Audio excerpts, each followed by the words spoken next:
valuations. Kathryn Rooney Vera joins us right now to count us down to the closing bells. Chief market strategist and chief economist over at StoneX Group. Kathryn, take a look at this market.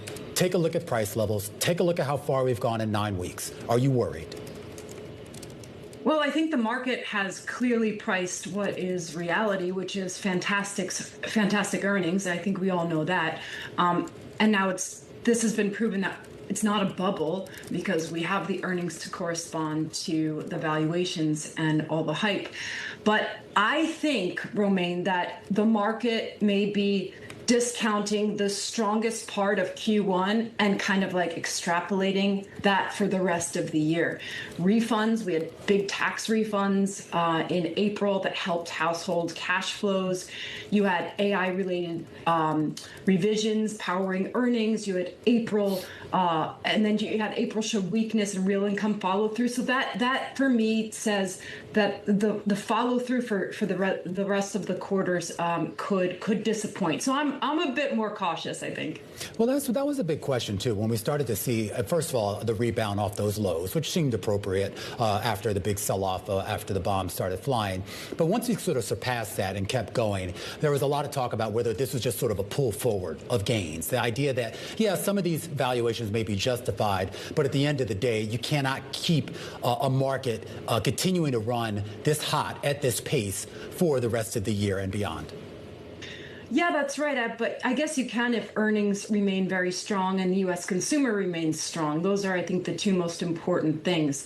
But the consumer has not broken, but it's certainly weakening. There's a squeeze there on the U.S. consumer. Spending continued in April, but we saw savings deteriorate, income deteriorate. So I think there is a consumer squeeze. It seems like there's this confluence of factors that are fully discounted into markets, and nothing can go wrong. When we have now going on 3 months of the closure of the Strait of Hormuz and oil prices really a lot lower than I otherwise would have thought of.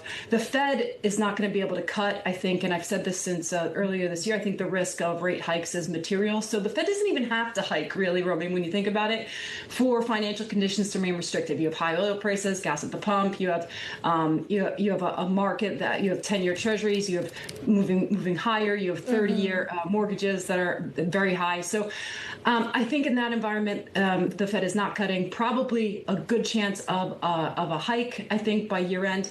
And that is not good for the high flyers. So look, I think at the end, AI has moved from this story to proven earnings. But there's a lot. It's a very narrow breath. You know, this famous. Everyone was looking for a broadening out of the rally. It didn't happen, and I think people were very vulnerable to any drawback in AI.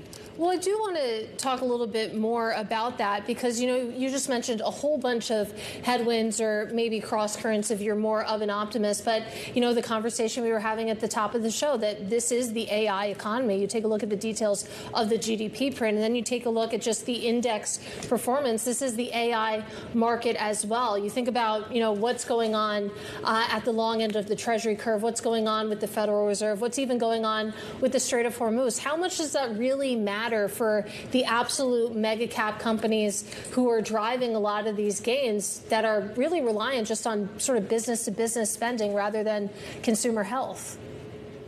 Yeah, you make a very good point, and the markets are clearly disassociated to some extent, at least, from the reality on the ground in economics, and it does spook me a bit, I'll be honest. But I do want AI exposure, but I want it, Katie, tied to verified and proven monetization, free cash flow, and pricing power. I don't want.